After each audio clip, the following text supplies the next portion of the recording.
Hello, Frank Spangler here for Learning Media Skills. As we continue our series on the Canon C200, I thought it might be helpful to some out there that might be in that decision-making process of deciding whether to stay with a DSLR for filming or perhaps moving back to a dedicated video camera. I thought it might be helpful if I shared my pros and cons list when I was trying to make the decision myself. And so let's take a look.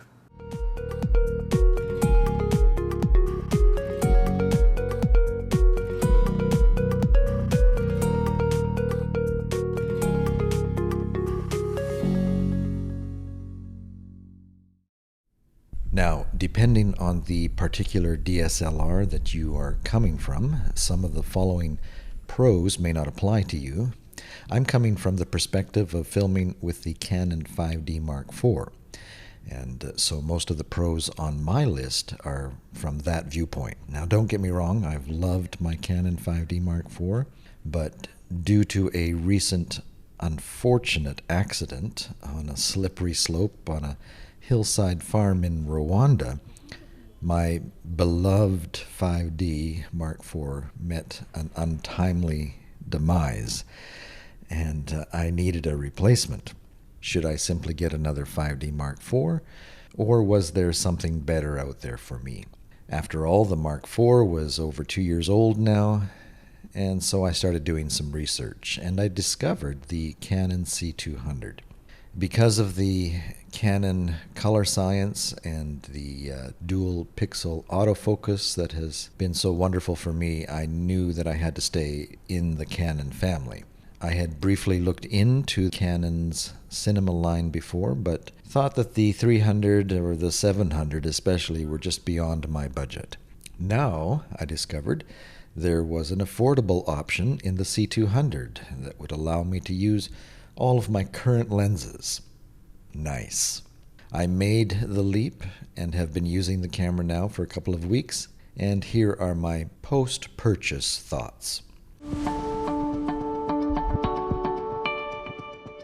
If you are like me and you have been filming with a DSLR camera for the last 5 or 6 years, you are going to like this. Professional audio is once again on board. No more fiddling around with an extra audio box.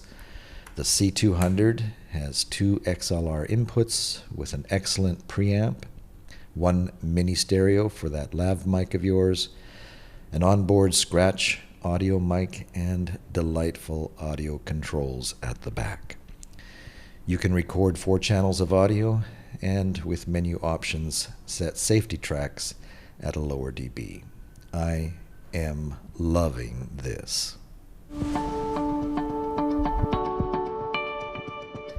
So, you want a nice shallow depth of field even on a bright sunny day. You want to keep a proper shutter speed. Excuse me while I dig into my bag to find my ND filter kit, right? How long have you been doing that? Going back to a dedicated video camera with built-in ND filters means that it just takes a second to push a button for a nice shallow depth of field.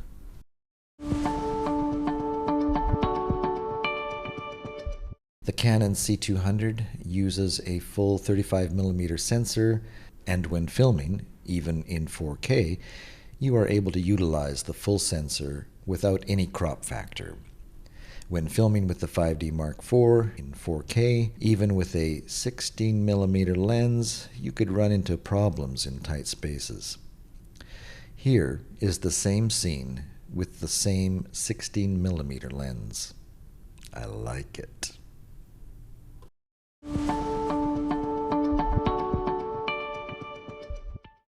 I had come to terms with the large file sizes of the 5D Mark IV. They were so robust and beautiful that I was able to live with the many hard drives that I had to buy.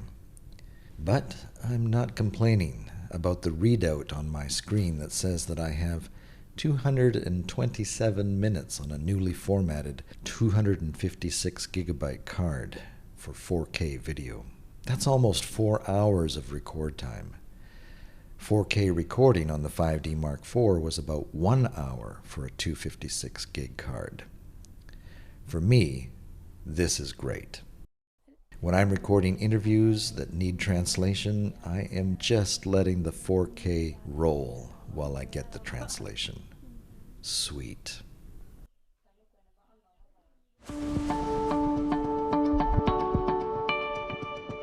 Speaking of record times, with dual SD slots giving you over 7 hours of 4K recording, while it is possible to replace one card while the other is capturing, if you are plugged into power, there is no real limit as to your record time. Because it is an actual dedicated video camera that is marketed and sold as such, there is no artificial shutdown at about 28 minutes. This has got to be good news for event filmers.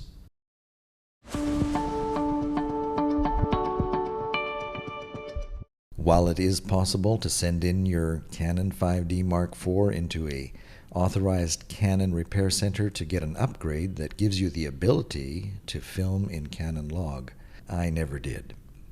I wonder how many actually have. Who wants to be without their camera for 4 or 5 days? Now, with the C200, I have a variety of different log settings to play with. Or I can film in wide DR, or simply choose to film in Rec. 709. I actually like the idea of having more dynamic range to my videos, and so I'm experimenting with all of the log settings and how to color grade the log footage. Will it be worth it in the end for the type of filming I do? We'll see. But it is nice to have the options.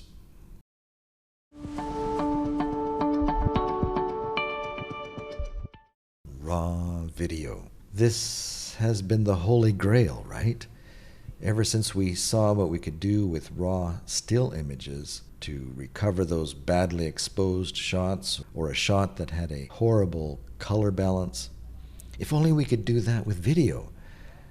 Well, with the C200 you now can.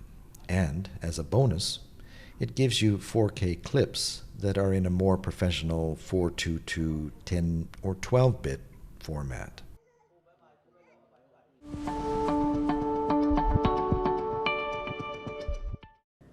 So, in conclusion, am I happy with my decision? Yes. Would I make it again?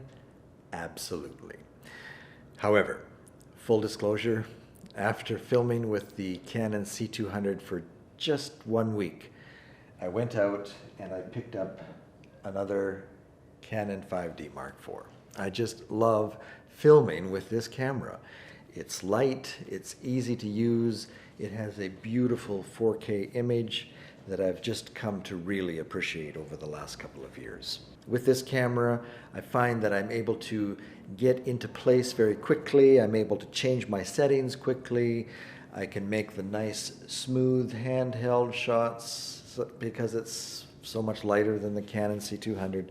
I'm sure that over time, I will be able to get faster with the Canon C200 and learn techniques of how to do the handheld shots with it. Perhaps I need a cage. But bottom line is, I would say don't wait until you have to replace your DSLR. Just go out and get a Canon C200. Start enjoying those professional video features once again, your professional audio, your ND filters, your full frame sensor. But have a nice light DSLR in your bag ready to go at a moment's notice. And as a bonus, you'll have a unit that is able to take amazing still shots whenever you need to do that. My name is Frank Spangler, and this is Learning Media Skills. Thank you for watching, and we'll see you down the road.